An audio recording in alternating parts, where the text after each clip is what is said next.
You know what I want? I want to talk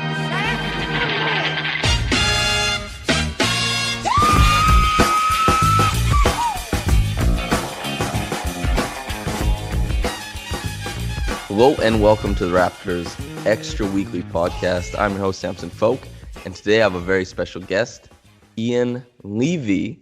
He is the senior NBA editor for Fansided, and I've brought him on to talk Kyle Lowry, other pieces he's done that have talked about the impact that big things are going to have on the culture of the NBA, watching as a fan at large, how players are impacted by technology, how technology impacts the game, things of that nature. And, of course, the Raptors series against the Bucks. Ian, how you doing, man? I'm doing great. Thanks for having me on. Yeah, no problem. I guess so we'll kick it off straight away. The Raptors, they played the Bucks last night. They tied up the series 2-2. It didn't seem like the Bucks had a very big adjustment to the big adjustments that the Raptors made in Game 3, talking about Kawhi Leonard on Giannis, Pascal Siakam on Bledsoe, Kyle Lowry on Middleton, things of that nature. What did you like that the Raptors did in Game 4? I mean, obviously the switching up some of the defensive matchups seemed like it, kind of had a chain reaction, sort of set things in motion, triggered effects down the line. But I think the most visceral difference for the Raptors was obviously the bench, having Serge Ibaka and Van Vliet and Norman Powell play well. Powell's had some minutes earlier in the series where he was productive. But Van Vliet and Ibaka, have just sort of been next to nothing. And then, having Lowry and Gasol play well in the starting lineup too.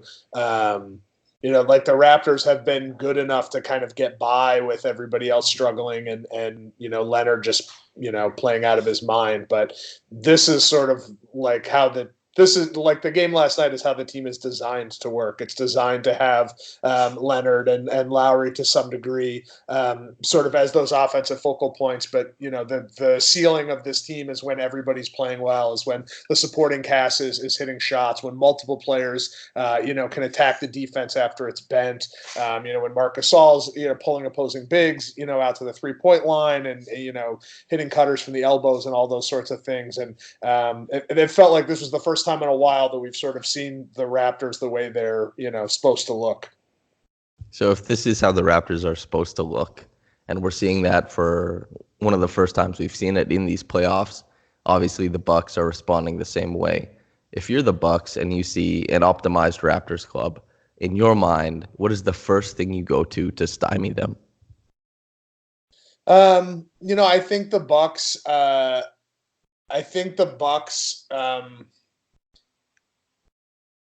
I don't know that the Bucks would look at this game and think of it as sort of giant, as calling for giant tactical changes or calling for, lineup tinkering and that kind of stuff.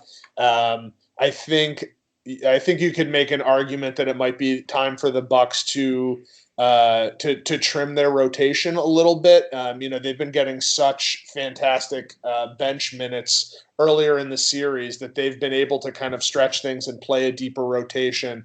But Bledsoe's struggling. They've been so good when George Hill and Malcolm Brogdon are on the floor together, although not as much last night. Nikola Mirotic's defense has been an issue. And so it might be time for the Bucks to kind of identify those 2 or 3 lineups that they feel most strongly about and really just lean into those lineups, play as many minutes as they can with those groups that they feel like they have an advantage with and not worry so much about trying to buy rest for everybody here and there with different lineups. But, I think the Bucks will also look at this and say, all right, it was on the road. What are the given what we've seen from the Raptors in the playoffs, what are the odds that Gasol and Lowry and Van Vliet and Ibaka are going to all play like this on the same night again?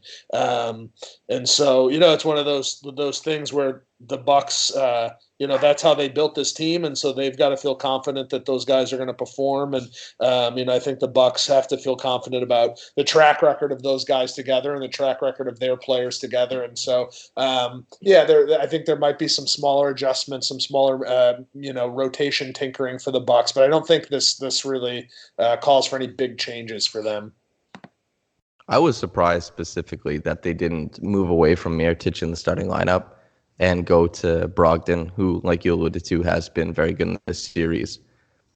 I guess you're suggesting that maybe just sticking with a confident approach for the Bucks, trying to maintain winning at home, going into Game 5, making sure that you maintain the home court advantage and that the Raptors don't have an opportunity to close you out in 6. Adversely, the Raptors, if they want to win, if they want to dominate the Bucks in Game 5 and really, really take a big step forward towards going to the NBA Finals, what do you think they have to do? I mean, they have to play with the sort of energy and effort that they played with in Game 4.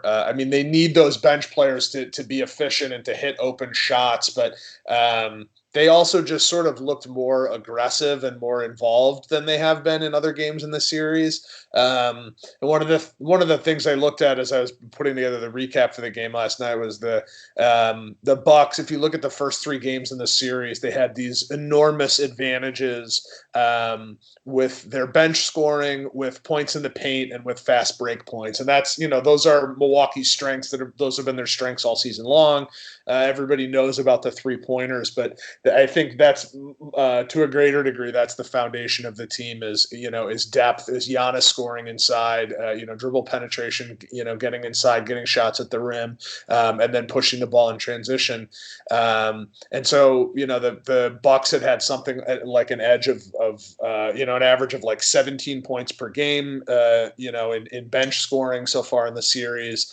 And they were like, an average of plus 10 per game in both points in the paint and fast break points. And in Game 4, the Raptors bench outscored the Bucks bench by 15 and essentially played them even in fast break points and points in the paint. And so, I think some of that is strategic stuff and guys hitting shots, but points in the paint and fast break points is energy and effort. It's getting back intelligently. It's making sure they've got bodies in front of Giannis. It's making sure they're not losing shooters in transition on cross matches and things like that. And so, I think the Raptors have a game plan they want to play. They need guys to hit shots, and then they just sort of, they need to be on it. They need to be confident. They need, every guy to sort of be active and invested. Right. So now we've laid out the roadmap for both teams, let's say. Let's get a little bit more granular.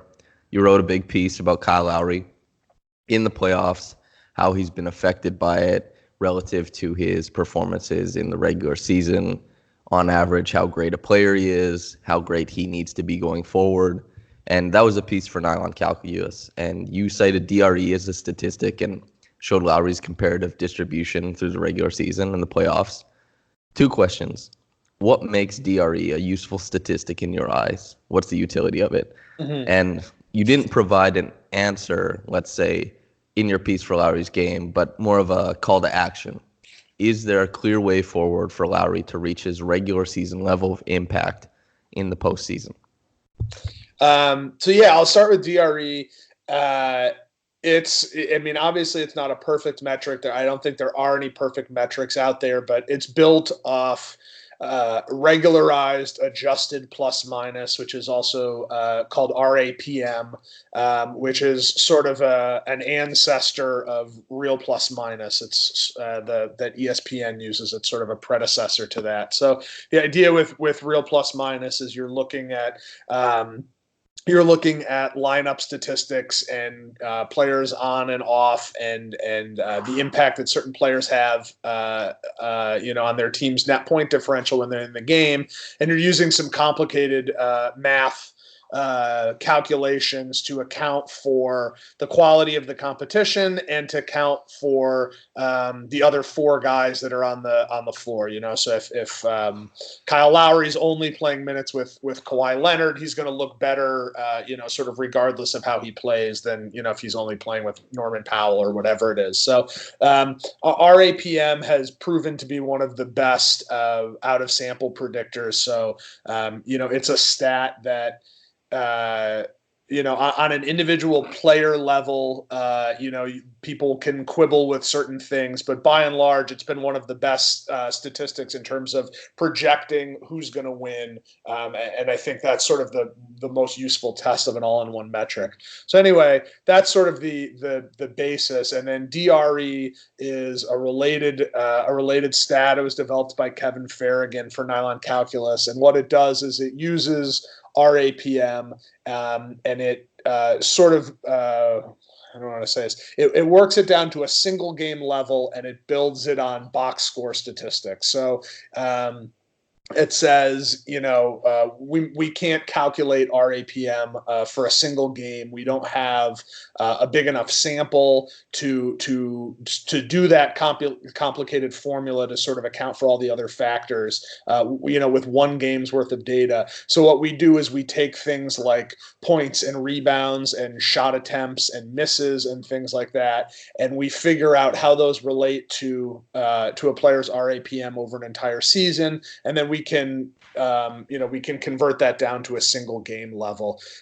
So there's, as far as I know, there's really only DRE and game score, which Basketball Reference uses. Those are sort of the only other single game metrics. And game score is built off all of the same statistics. It's still just box score stuff, points, rebounds, steals, turnovers, things like that. But game score has sort of arbitrary weights. It's just sort of a guess at how much a point is worth or how much a block is worth, whereas DRE is trying to estimate how much each of those things are worth based on how they affect this other sort of larger global statistic. And it's pretty complicated, but at the too long didn't read version is it's a single game metric based on a player's box score stats that's very good at sort of estimating a player's overall impact. Perfect. And like you mentioned in the piece, that's DRE was very, very, I guess, good to Kyle Lowry in the regular season. He performs really well in that metric. He's decent enough in the playoffs, as has been, much to the chagrin of Raptors fans, the narrative around Kyle Lowry for a long time has been that he doesn't perform in the playoffs. And for the longest time, he has been the most important Raptors performer, and he has been generally the best player on the team. However, he hasn't been performing to the level that he performs in the regular season, so there is still a drop-off. Like you noted in your piece, that happens for a lot of players, but for Kyle Lowry, he's operating in a lower percentile than usual, and maybe more so than we see from all-star players. I think that's one of the things that's sort of hard because I didn't run the study on every player. But I think in general, if you looked at a bunch of different players, you would sort of see that pattern. The playoffs are harder. You're playing against a tougher level of competition. Fewer minutes for bench players. There's sort of all these factors that make the playoffs, a bigger challenge. And so I think in general, you would see a similar trend for everybody. My guess is it's less pronounced for, elite star players. But I just thought, it was not necessarily putting Lowry's in context and saying this is, much worse than we would expect. I just wanted to sort of illustrate that, like, this is a real thing, this is a real effect, and this is what it looks like. So I don't have the article open, but if I remember correctly, the finding was like what constitutes a very good game for Kyle Lowry in the regular season, the kind of game that he has 1 out of every 5 games, that sort of a very strong game, that happens about 1 out of every 7 times in the playoffs. So, he about 50% less often is he hitting this, this level of very strong level of performance that he does often in the regular season. And so I also was trying to I was trying to avoid assigning it to any specific reason, because I think to some degree it's unfair to Lowry that this decline is usually assigned to some sort of vague generic flaw that he has. He's not a playoff performer. He doesn't have the mental fortitude to show up for big games or whatever it is. And I think really, if you look at his playoff stats series by series, you can see it's a combination of a bunch of different factors. We've had series where he's a little banged up. You have series where it just happens to be a really bad matchup. You have series where everybody else on the team is struggling as well, and that makes his job harder. You have series where he probably did, feel the moment a little bit, or maybe miss some shots that he normally makes. But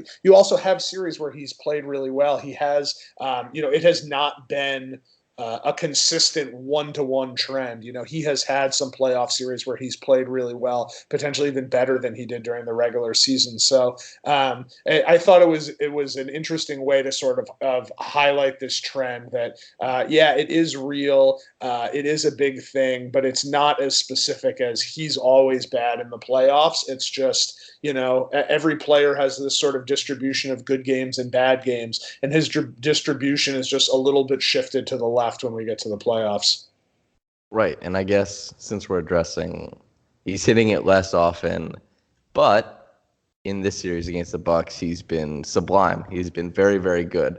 Looking at this series and then thinking back to maybe a Wizards series that he wasn't very good in 2015, is there any stark contrast? And I know you didn't want to get into very specific things, but is there something that doesn't play armchair psychologist and guesstimate at his mental fortitude? Is there some sort of gamesmanship that you notice a difference in from a good Kyle Lowry series and a bad Kyle Lowry series?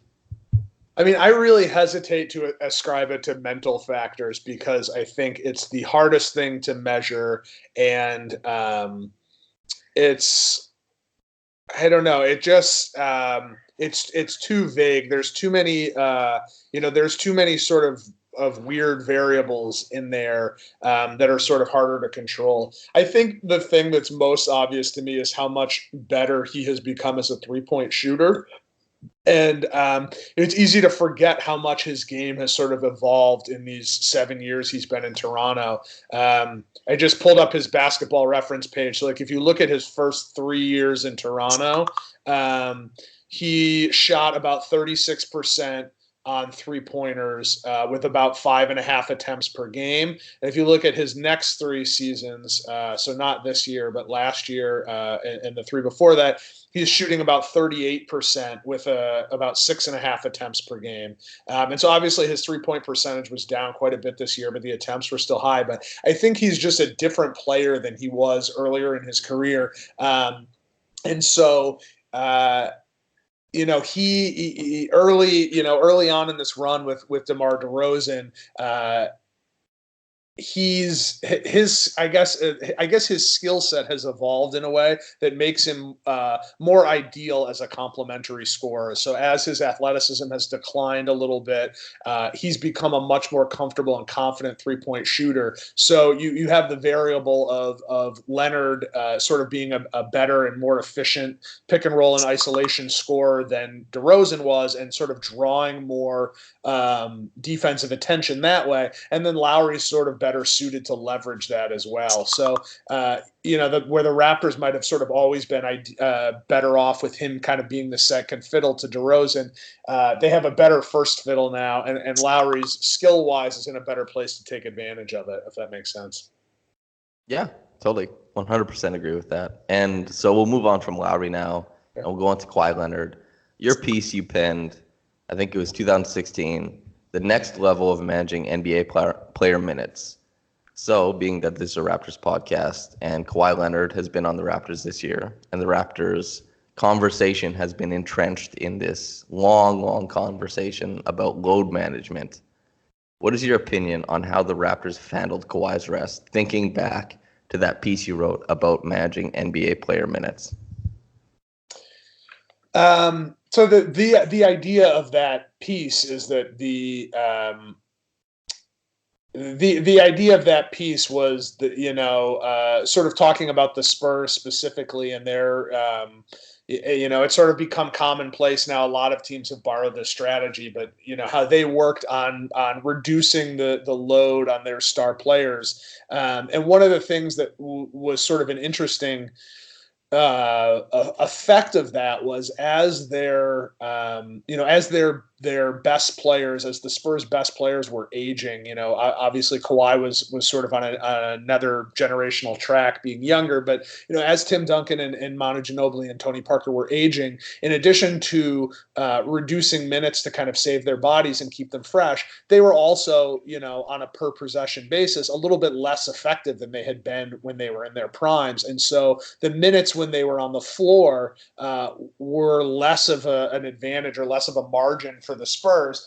And, as hard as it is to find, star players, it can be hard to find, a good sixth, seventh, or eighth man.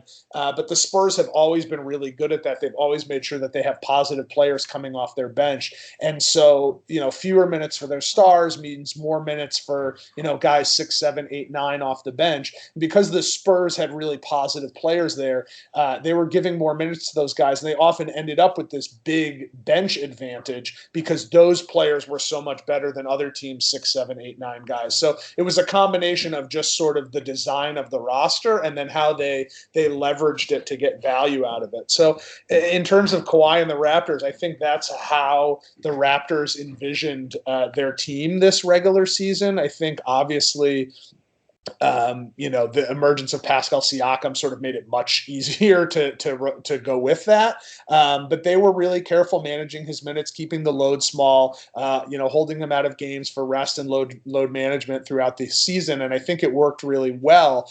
Where it has broken down a little bit in the playoffs is, they don't have OG Anunoby. The trade for Marc Gasol, while they probably made the right bet in that his skills raised their ceiling slightly, I think by essentially making a 2-for-1 swap there. They got Gasol, but they sent out Valanciunas and Delon Wright. So that cut their depth a little bit because they lost another sort of capable bench player there. So that shortened things up a little bit. Anunoby being out, and then their bench players just struggling, I think that advantage has just not manifested in the way that they were maybe hoping in the playoffs. Right. And so Kawhi Leonard, obviously, he did save a lot of his energy during the regular season. Mm-hmm. And there was a small subsect of Raptors fandom that was upset with the idea of load management. There are groups around the league, people that don't like it. They want the players to play. I'm of the mind that rest is good, and I like the players saving their bodies, that type of thing. What's your opinion on load management now and how it might look 5 years from now? I think if anything, we're going to see patterns sort of get more extreme. I think I understand both sides of the argument, and I think it ultimately comes down to what you value. And I think I think for what a team's goals are, you cannot expect them to do anything other than these load management plans. I think the incentives for a team are not to put the best product on the floor every single night. The best the incentives at the team level are driven towards competing for championships, and while there might be some sort of like minor revenue loss by having Kawhi Leonard out for a home game or something like that, maybe they are selling fewer tickets and selling fewer hot dogs in the arena. The difference between the difference for Toronto in terms of revenue between, how last year's playoffs ended and if they finish this year, with a title or, pushing the Warriors to 6 or 7 games and really, sort of making them sweat and getting beat at the end, that I think pays off so much more in revenue in terms of national attention, drawing in national fans, more exposure for the team. And I'm sure that drives, advantageous sponsorship arrangements and things like that. And so, at the team level, the incentives are tilted towards the big picture and not the game to game. And I know for fans, it kind of stinks because when you're buying a ticket, your incentives are just on, that game, when you take your kids to go see a game on a Thursday night, it doesn't really matter to you if they're going to win the championship or not. You want to have a good time that evening. And, it might stink to watch Malachi Richardson go out there and take 20 shots or whatever it is. But, I don't think there's any way to sort of resolve that perfectly. I think that tension is always going to be there.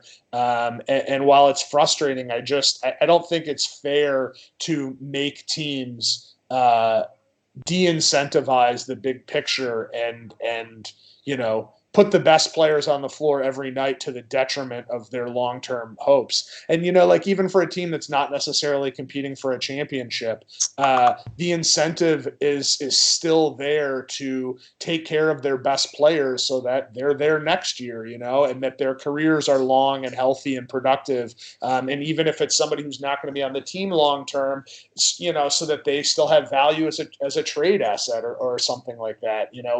I don't think players getting hurt or worn down or sort of broken down with overuse, I don't think that benefits anyone.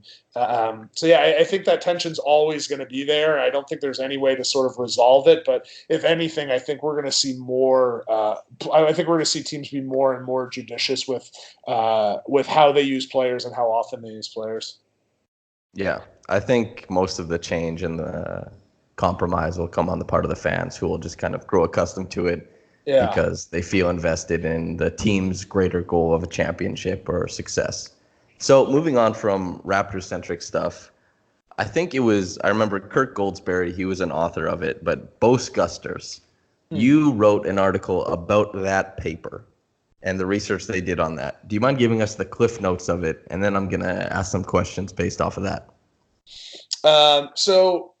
This was a paper that was presented at the Sloan conference. And I want to make sure I'm talking about the right paper because there's been a couple iterations, but this is the one I believe where they have the authors had developed sort of an iPad app, and the app took real-time tracking data and made estimations based on the players that were on the floor, their specific offensive and defensive tendencies on both sides, the game situation stuff, how much time was left on the clock, how many fouls people had, how many minutes they'd played, sort of expected exhaustion. Pretty much every factor that you could you would sort of want included was baked into this calculation.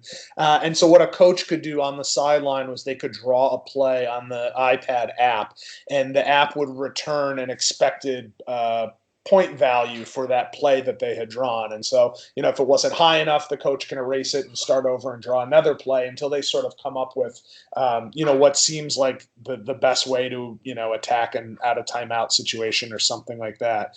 Coaches probably have a lot of that information in their heads anyway, and they're making those sorts of calculations, by gut, and the best coaches are, have pretty great guts, and, they're making the right call more often than not, just based on their sort of innate understanding of the situation. But having this kind of system just gives a little bit more information. It quantifies it in a way that maybe is a little bit useful. And then the application that was most interesting to me was if you sort of take this system down the road, eventually, I would imagine you could have the program, instead of the coach inputting the plays and the system grading it out, you could have the system just spit out the best play, the play that has the most the most expected value. And then once that part of the system's built, then shouldn't be too far of a stretch to have a comparable system that comes up with the best defensive strategy to defend the optimal play. And then from that point, it's like, well, then maybe we don't even need coaches for strategy stuff. We can have algorithms that sort of measure out the ideal way to attack or defend in all these different sort of situations and game scenarios. I like that you pointed out that a lot of coaches, they go with their gut feeling, because there is, in the back of your mind, your head is, or your brain is making a lot of calculated risks, going through a lot of scenarios itself. You're just not putting a voice to them. How much value do you think can be derived from those algorithms?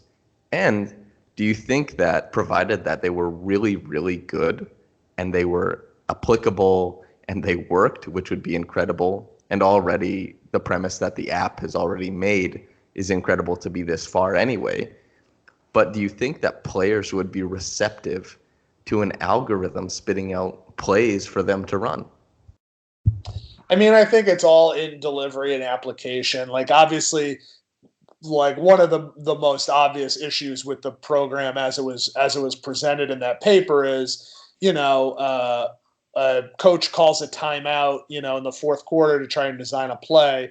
They might only have, 2 minutes of time to try and draw up these plays on the app and get a return. And then, no, that's not good enough. I'm going to draw it again. So it's not like they have infinite time to sort of, milk all of the value out of this algorithm. They have what the game structure allows, the timeout that the game structure allows. I think, as far as like what players are going to accept, I think players want to play basketball, and I think they will adapt to all sorts of things. I mean, like when you think about how far the management of a player's lifestyle has come, and I don't mean to imply that it's all directed by the team. It's things that, agents are coaxing them into, and trainers, and things that the players want to do themselves because they want to be better. But you think about, the 60s and 70s, where you might have guys, smoking cigarettes in the locker room after a game, or, Kevin McHale and Larry Bird drinking beer after a game, to, the kind of nutrition routines that players go through now, and the kind of biometric, testing and tracking that teams are doing in practice and things of that nature. And, like every piece of this evolution, I think you'll have early adopters who are eager for every edge. You will have people who sort of go along with it, and you'll have, people on the end who, complain and moan, either because they don't understand it, or, they have some other sort of resistance to it. But it just keeps moving. And, eventually, the people who are resistant become the reluctant adopters, and the reluctant adopters become the, enthusiastic adopters. And, I think all of these things just sort of move along. And, another underrated aspect is, players don't have a ton of choice on these kinds of team things. Some of these things are collective bargained, but, if a team, if a general manager and a coach decide they're going to use a computer algorithm to design a play, the players, I don't think, really have a recourse to protest. And, if the algorithm designs a play that results in a missed shot, the players, might complain afterwards, but that happens even when coaches draw up a play and somebody is in the locker room afterwards, throwing shade because they didn't get the last shot, or because they didn't have a chance to be on the floor for the final possession, or whatever it is. I think a lot of this stuff just applies to everything. It applies to technology and human coaches. So I guess following the brainwave of computer learning, these types of things, technology going forward in basketball, seeing how the NBA 2K League has progressed and the growing culture of enjoying video games as a viewing rather than a participant, do you think we're moving closer to an artificial league that is run by code and simulation? So I posed that question. I had the column. I wrote a column about this just because I was curious about the idea of it, and I don't necessarily know, but the idea was, from taking from this Bhostgusters system and a bunch of other sorts of machine learning algorithms and things that are working on tracking data. It seems like we're getting closer and closer to being able to model the inherent complexity of a basketball game. And we're also seeing enormous growth in video graphics and CGI stuff in movies. So it doesn't seem like a stretch to imagine that at some point in the future, in the not too distant future, technology would be able to create a visual environment that was essentially indistinguishable from reality. And so if we have those two pieces, if we can create a simulated basketball game that looks real, completely real, and has all of the complexity of an actual basketball game, then we sort of have both halves, and we could create a simulated basketball environment that could compete with reality. And I think there's really interesting. Implications, like when you think about player health, would then not be a concern unless that was something they, it would be kind of cruel. But if we're going to create a simulated environment, where we want to factor in players getting hurt and bodies breaking down, but you wouldn't have to deal with so many other problems. You wouldn't have to deal with travel. You wouldn't have to deal with travel, both the effect of the players and the associated costs. I mean, you think about potentially how much cheaper it might be. Obviously, this technology would be complicated, but how much cheaper it would be in the end run to do this as opposed to, managing 30 arenas with, 30 arena staffs and all of the pieces that go into it. Obviously, there's some horrifying ramifications as well. The idea that, humans are less and less important and useful, and essentially we could, simulate sports, which is one of these entertainment places that seems like it's has been held out for humans. But yeah, I feel like it's something that is going to be more and more realistic, more and more plausible, and it's something that the league will have to sort of reconcile at some point. My first question, hearing all of that, is I do think about like League of Legends tournaments, things like that. There's tons of people packed in a stadium, but there still is the human interaction. The medium for that is the game console, but there's still, a person operating it, using the medium. In basketball, it's the court, it's the ball, that's the medium, and then everybody rotates around that playing the way that they play. Same goes for the video game, and there's a reactionary thing. And the reaction is based on how humans interpret what they're seeing and react to it.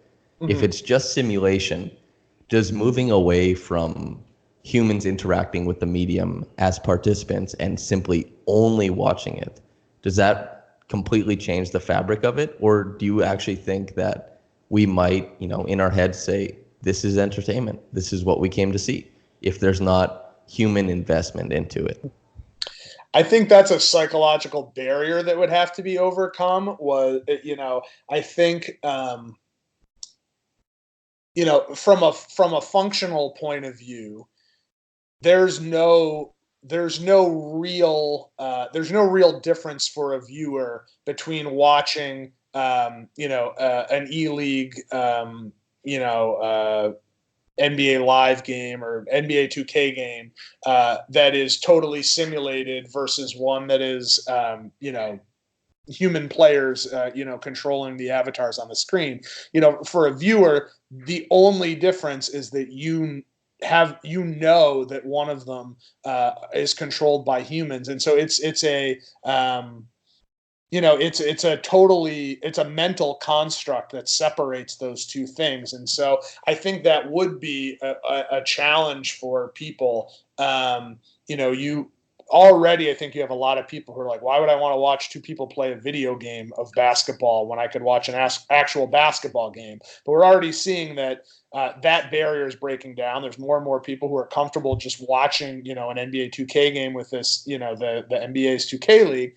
And I think eventually it wouldn't take too much to break down the other construct of, instead of knowing that there's 5 humans somewhere controlling those players and talking on headsets, and me being able to hear them talk, I'm just gonna watch it, and I don't know who's controlling it.